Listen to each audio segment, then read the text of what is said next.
আজকে শুধুমাত্র আমি আপনাদেরকে কথা বলবো আমাদের ভোটার তালিকা নিয়ে। আপনারা জানেন যে 2রা মার্চ আমরা যে ভোটার তালিকা চূড়ান্ত করেছি সেখানে আমাদের ভোটারের সংখ্যা হচ্ছে 12,37,32,74। I repeat, 12,37,32,74। বাদপড়া ভোটার যাদের আমরা তথ্য নিয়েছিলাম বাড়ি বাড়ি যে, এবং যারা আমাদের সহোদ্যোগী হয়ে এসে আমাদের সাথে অন্তর্ভুক্ত হয়েছেন, তাদের সংখ্যা হচ্ছে এই 2রা মার্চ পর্যন্ত তাদের সংখ্যা হচ্ছেন 45,71,216। 45,71,216।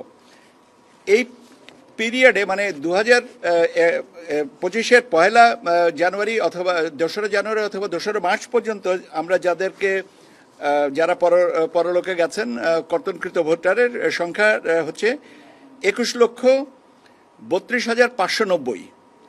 তাহলে এটা আমাদের যে প্রাপ্ত ভোটার, যেটা 45,71,216 থেকে যদি আমরা 21,32,590 বাদ দেই, তাহলে আমাদের নতুন করে ভোটার অন্তর্ভুক্তি হচ্ছে 24,38,626।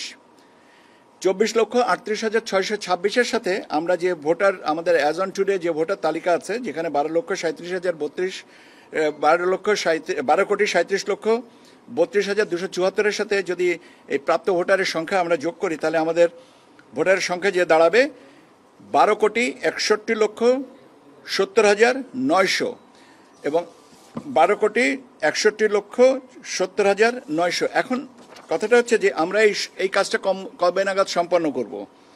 আমরা আজকে তো আপনাদেরকে জানিয়ে দিলাম যে আমাদের এই বাদ পড়া ভোটারের সংখ্যা কত, এবং আমরা আগামী 31শে অগস্টের ভিতরে এটা চূড়ান্ত করব। এর মধ্যে আজকে তো আমাদের অফিসগুলোনে এটার প্রকাশ করা হয়েছে। এই ব্যাপারে তাদের যদি সংশোধনী কিছু থাকে সেই সংশোধনীগুলো আমাদেরকে জানাবেন, এবং সংশোধনী অনুযায়ী আমরা এটা চূড়ান্ত করব 31শে অগস্ট। আপনাদের আরেকটা প্রশ্ন থাকার সম্ভাবনা আছে, যেটা আমি আগের থেকে উত্তর দিই।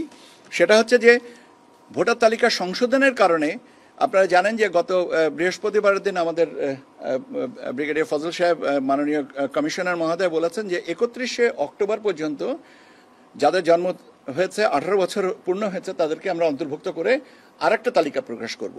কাজে আমিও আপনাদেরকেও আগেও বলেছি, আজকেও আবার পুনরায় বলছি যে এই বছর মূলত 3টা তালিকা হচ্ছে।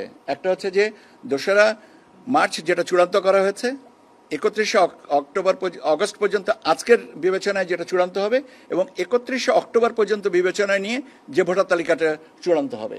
কাজে আমরা 3টা ভোটার তালিকা এবছর পাচ্ছি। আমার মনে হয় যে আমি আপনাদের সম্ভাব্য প্রশ্নগুলোর উত্তর দিয়েছি আজকে এই পর্যন্ত। আপনাদেরকে অনেক ধন্যবাদ।